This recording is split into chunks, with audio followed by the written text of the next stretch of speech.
yaxshi kunlar bo'lsin.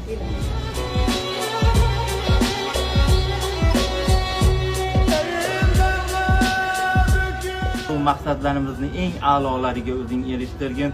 O'zing mehribonsan, o'zing rahimlisan, o'zing rahimdilsan ya arhamar rohimin. Hammalarga rahmat.